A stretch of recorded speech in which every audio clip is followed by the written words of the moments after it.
Yes, sir, man. Welcome back, man. No more victories. We back in the building. Like, comment, subscribe. Tell me how you feel. We need 1 million subscribers, man. We this close to that million, man. We need it. Subscribe up. And we got part 3 of this NBA mock draft, man. As of today. Today is December 26th, day after Christmas. This is the mock draft to this day. We are continuing. This is part 3. This is number 21. 21st pick. They got it to Dalton Necked to the Knicks, man. Let's see what he looking like, man. 22 years old, 6'6", 204 pounds. Max Strus comparison. I like that. That means he can shoot the ball. This guy right here, he has been killing for Tennessee. He has been that guy for them, most definitely. Yep. Slash, cut, big small forward too. How much of his game both ends will translate to the next level? Yeah, this is an instant role player, man, that they are gonna get at 21. An instant role player. This part of the, when you're at the 20s part of the draft, you're looking for a nice glue guy who could come in, maybe off the bench, and what you see in college will translate over to the NBA. So with this guy right here, Max Strus is a knockdown shooter, plays good defense, and he's a big body. So I like this right here, big body, small forward, man. I like that so far right there. 23, the OKC, Tristan De Silva from Colorado, 22-year-old senior, 6'9", 220. Comparison is Jake LaRavia. I remember that guy. He got drafted to the Grizzlies a couple years back, I think. But he's not really even playing, so I don't really know what the comparison is. They used to compare this guy to Kyle Kuzma. It went from Kyle Kuzma to Jake LaRavia, so no disrespect to Jake LaRavia. But I mean, if the scouts have been saying you play like Kyle Kuzma, who is a max contract guy, and then they say you play like Jake LaRavia, that is telling me everything right there. So I think at 22, OKC is a young building squad. They could look to get a nice, a better piece for their squad, or maybe even trade this draft pick, 22nd draft pick. 22-point turnover against Miami. Miami's pretty good this year. They're all right. They're decent this year. Shot making will be the seniors NBA moneymaker. Oh, if he's a shot maker, what's the hold up? Making 40% of his threes, nice. Knockdown, catch and shoot. So he's gonna play that catch and shoot role for sure. Made 7 of his 9 off-screen jumpers, so he's coming off, and 10 of 17 post-ups. 17 post-ups, he's 6'9". I don't really like that too much.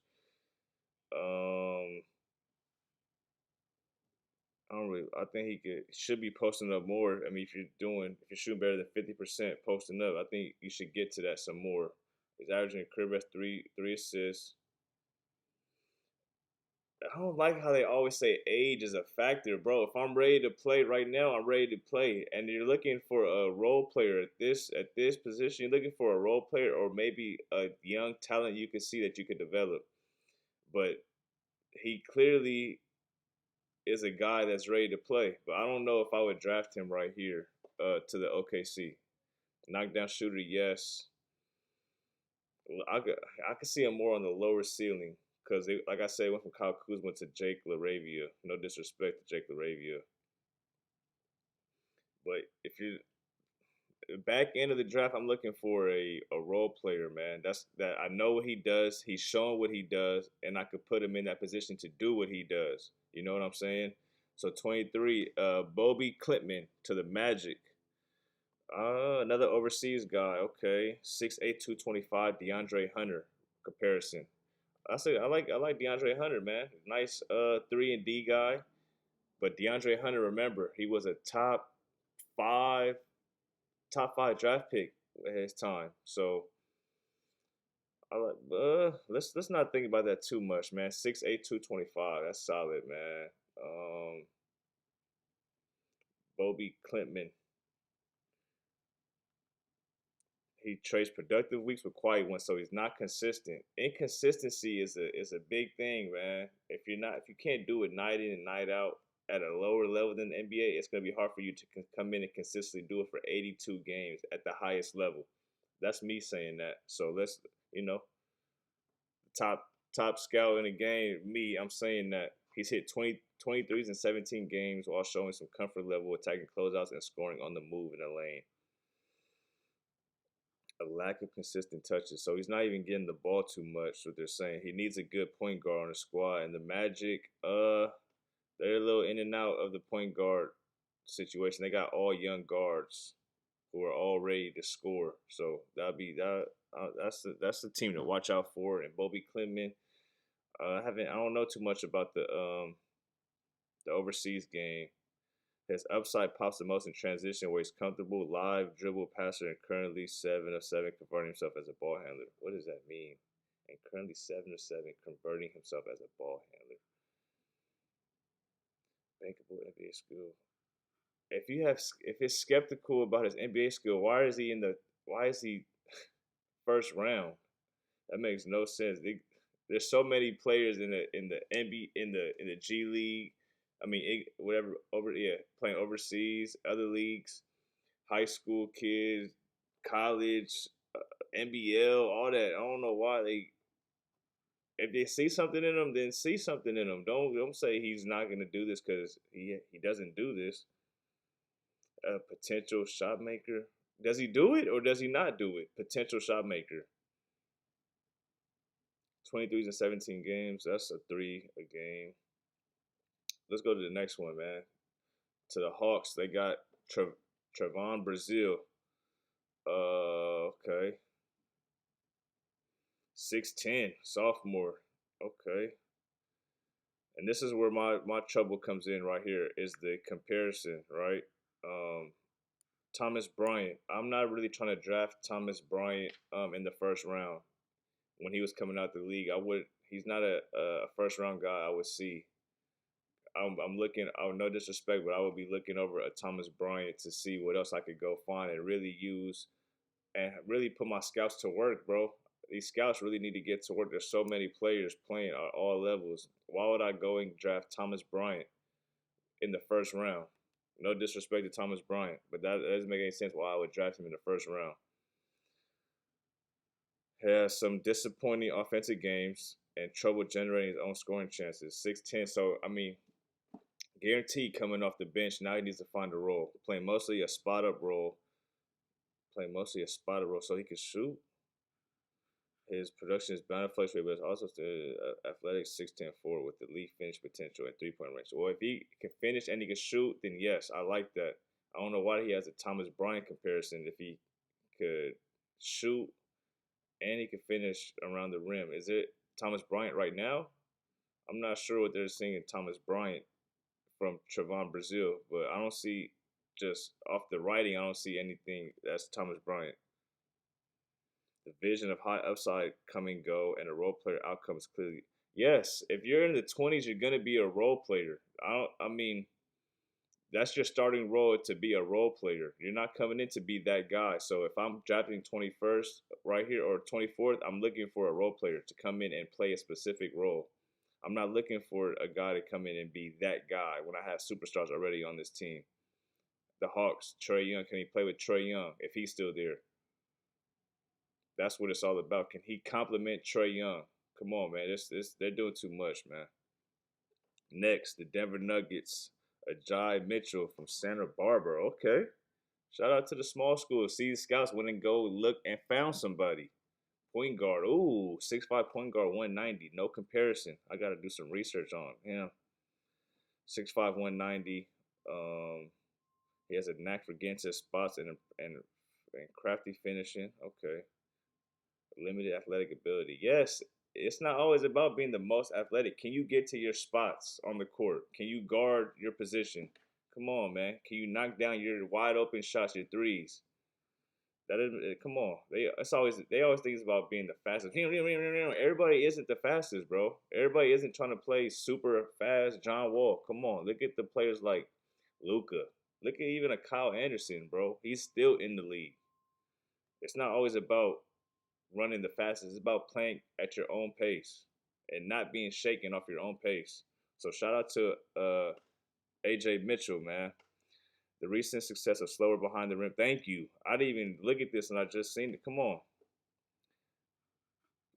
but passes underwhelming explosion. Yes, you don't have to always explode. That's why I need my guards to have the float game. Floater. They had to have floater, but this right here is gonna hurt. This is gonna hurt a lot for him right here. 6 of 20 from mark on pull-ups. You need to be able to get to your spots, like I said, and pull up and be comfortable with your shot selection. You have to have great shot selection. Come on, man. So they question his 3-point shooting and his pull-up game. I'm not really understanding how he's the first rounder if he can't, if not, can't really shoot, can't really finish, and he doesn't pull up. But let's go, AJ Mitchell. Let's really get something going, man.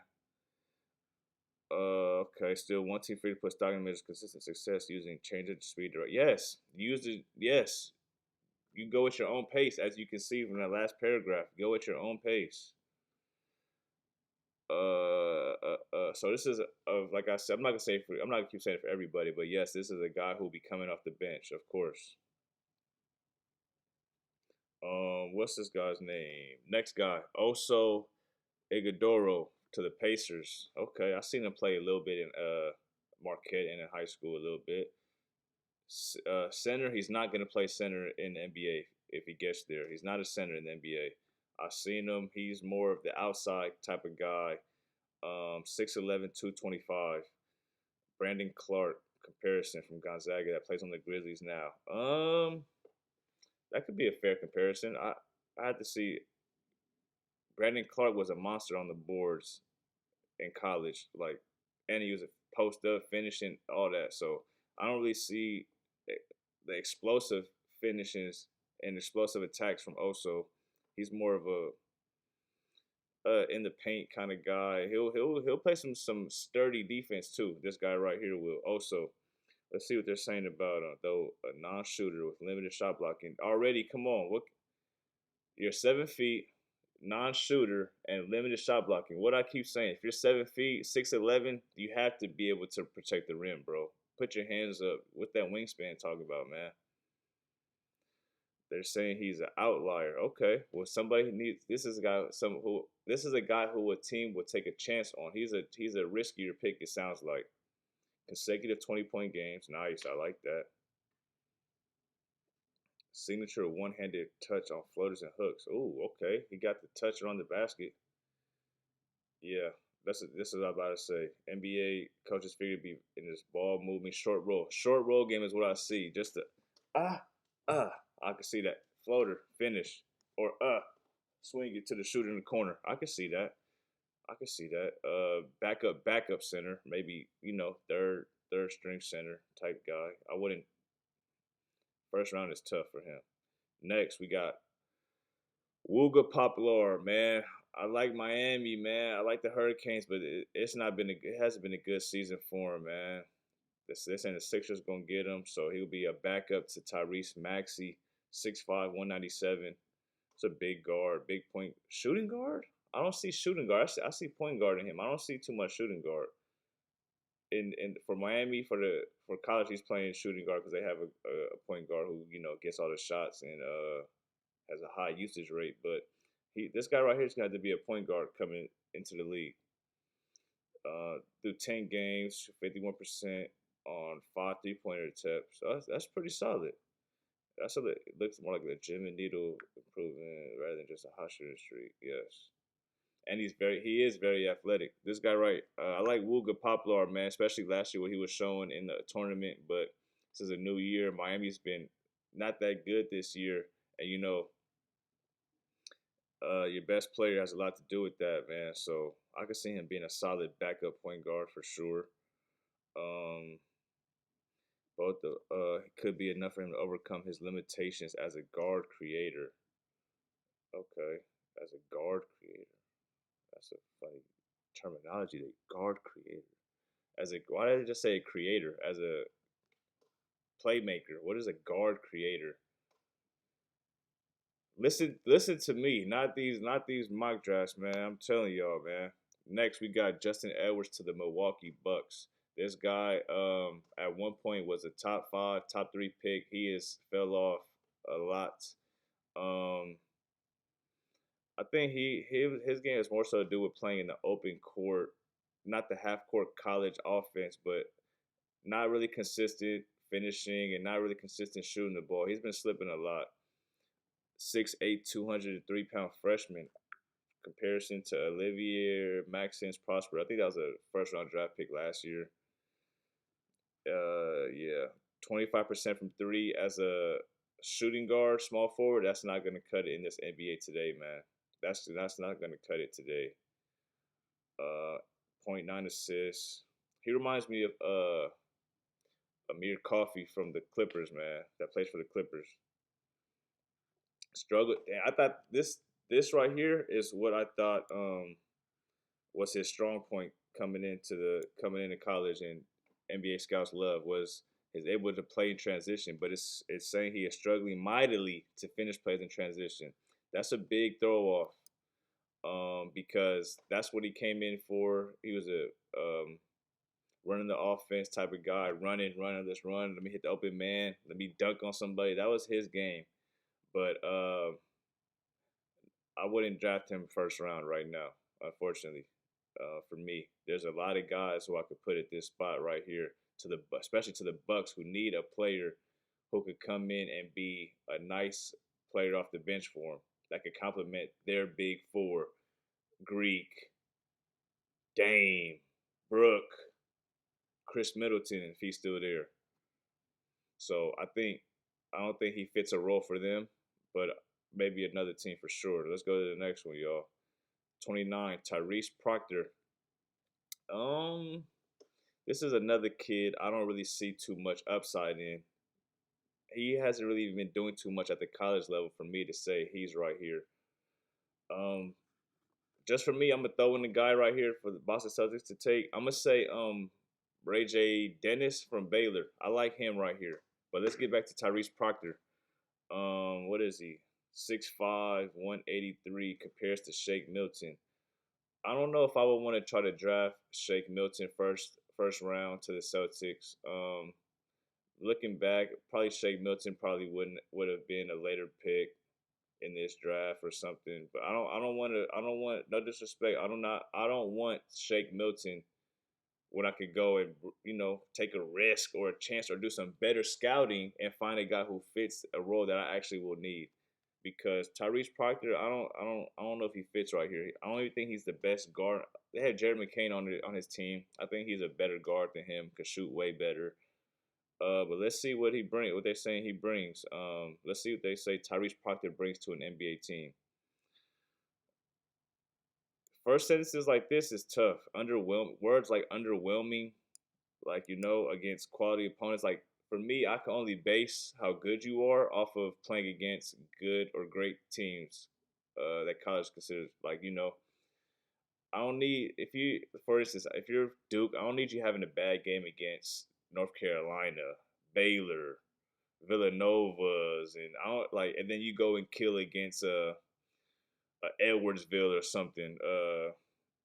I don't know what are the smaller mid-major teams like.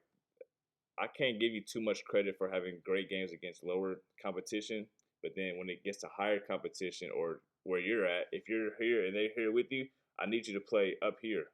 If you're here and here and you play down here, that automatically puts you a notch down for me. But what they're saying about him is there's still reasons. He's 19 years old. He's been in college for 2 years. He has good IQ. Okay.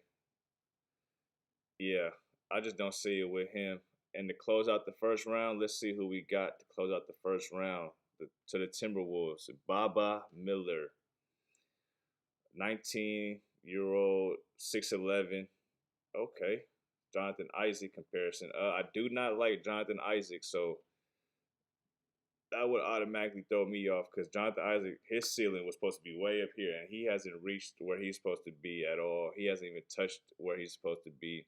He is playing on a decent Orlando Magic team that has younger players coming in, filling his role, and he might be on his way out over there. But back to Bob Miller from Florida State, playing like Jonathan Isaac supposedly. As promising as Bobby Miller's flashes of shot making, slashing defense continue to look, the lack of aggression and production continue to make him difficult to fully buy into. Why do they predict so high, and then they kill him with like these first sentences, bro. Lack of aggression and production, but he has flashes of shot making and defense. Improved shooting. Okay, he's improved shooting plus the idea of a 6'11" wing. So he'll be a 6'11" wing. And the Timberwolves already have a tall squad. You know, they got Gobert, Nas Reed, and Cat. But they're centers. This guy is a 6'11" wing. So they'll be even taller with Cat, Gobert, Baba Miller, Mike Conley, and then they got Ant Edwards. So the small forward, power forward, and center position will damn near all be 7 feet for Timberwolves. At if this guy cracks the rotation and can get into it. But what else do they say? He could finish, destroy, and could be another. Okay, he should have a chance to reset himself better during pre-draft. Right, averaging 7.8 points and 6 field goal attempts a game. He needs to be shooting way more, bro. It sounds like if he shoots way more and gets more touches, he'll be a higher draft pick.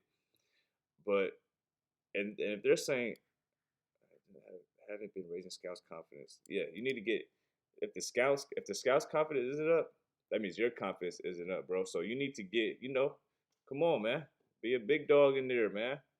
Get yourself to these higher drafts. Come on, let's get top 20, Baba. It sounds like you could be there, but you need to get more into the game, bro. Get your motor, get more, production, get more touches, bro. Demand the ball. I need my dogs to be dogs, man. And that's gonna close out the first round, man. Let me know who y'all think should be in this first round consideration, man. It's a lot of good players. I don't care what these scouts are saying. Listen to me, the only real scout who knows what's going on, man. Let me know. Drop some players in the comments who y'all think should be first round considerations, man.